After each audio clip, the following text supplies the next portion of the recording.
This story is about the Civil War. It's never easy to speak of Civil War. Civil War that separates families, friends, neighbors. And this is no different than any other Civil War. This is the war that took place a long time ago in northern England and Scotland. And for a little poetic license in the simplicity and clarity of my story, I'm choosing to call the supporters of King George, who sat on the throne in England, simply redcoats. And the supporters of the Bonnie Prince Charlie, who represents the House of Stuart, Jacobites.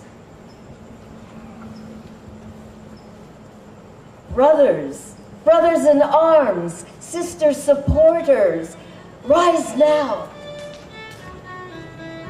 Our Bonnie Prince Charlie is arrived. He is arrived. Rise now, Macintoshes. McLarens, rise now. Ooh, Shaws, rise now. McBeans, rise now. All others, McGilvery's, rise now. We are gathered together to form our own regiment.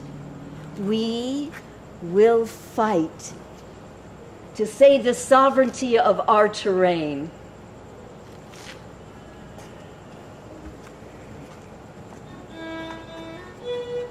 And put Bonnie Prince Charlie on the throne. The House of Stuart will regain the throne. In the year of our Lord, 1746, it's come in roaring like a lion. And I, Anne Farquharson, am recruiting hundreds of men who are associated or related to my husband's clan, the Macintoshes.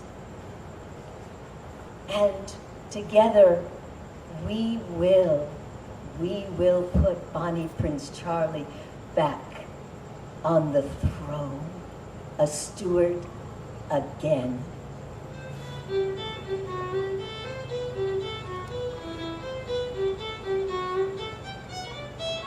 Oh, so I heard that. So you say that I've been recruiting men aforehand with my husband for the enemy, King George. Well, it is true that my husband Aeneas, known as Angus Macintosh, he did join the Black Watch companies, the new Black Watch, and became captain. They are for King George, and that's the Earl of Loudon's Highlanders, John Campbell's Highlanders. That is true. He knew on which side his bread was buttered. And I came along and recruited also out of wifely fidelity. But now I recruit only for the Jacobite cause, the cause of my forebears and yours. Well, my sisters and brothers, it is bitter cold here, and I must ride out to the other clans. But first, make your mark, sign, pass the roster. We will create a regiment of our own, and it shall be known as Clan Hatton. Hereafter, forever and a day. I return to Mull Hall, where it's the seat of Jacobite coordination and also the home that I share with Angus, who is away while I am recruiting. Our Clan Hatton joined the Prince's army and participated in the victory at Falkirk. You've probably heard about that, haven't you? Now, our Bonnie Prince comes afore his whole regiment. with only 30 men as guard. A tricky business, that. And the Earl of Loudon gets wind of it. So he amasses 1,500 men with the plan that he'll come to Moy and trounce the Bonnie Prince.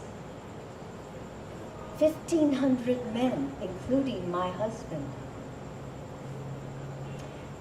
But for the quick wits, the very quick wits of my mother-in-law, we would be overrun now at Moy.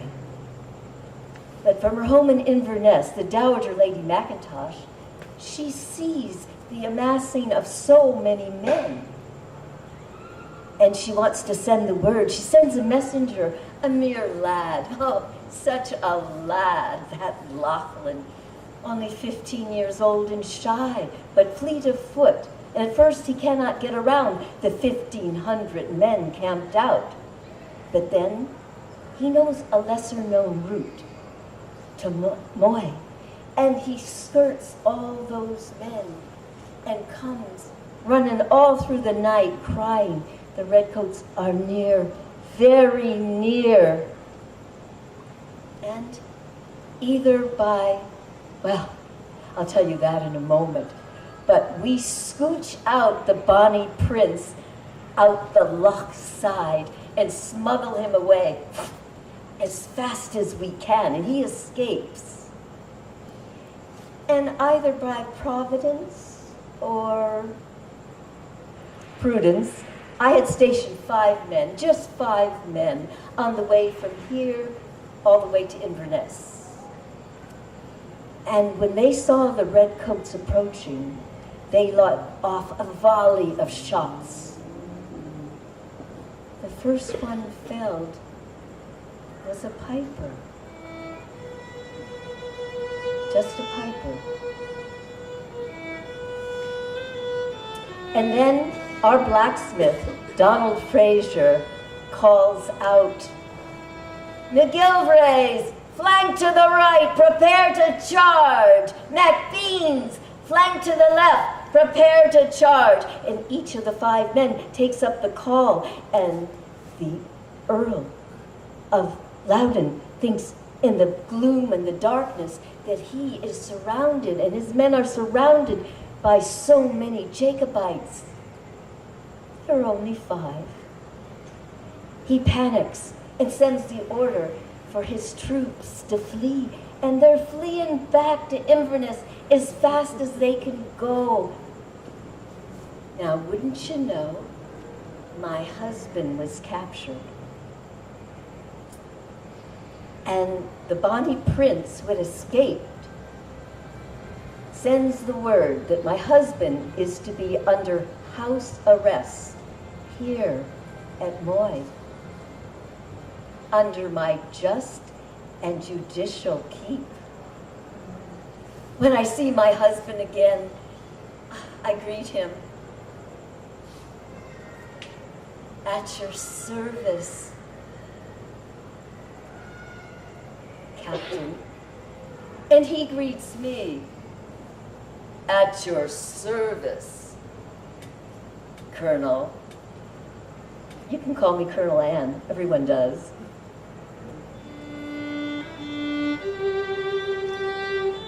Now, just a month later, our regiment, Clanhatton's fortunes were reversed.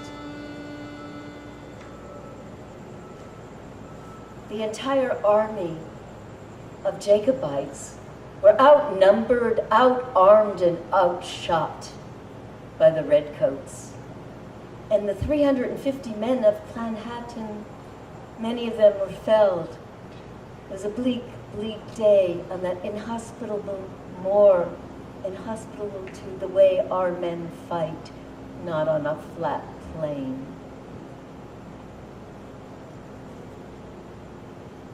Many men lay deep and almost silent on the moor, on the plain.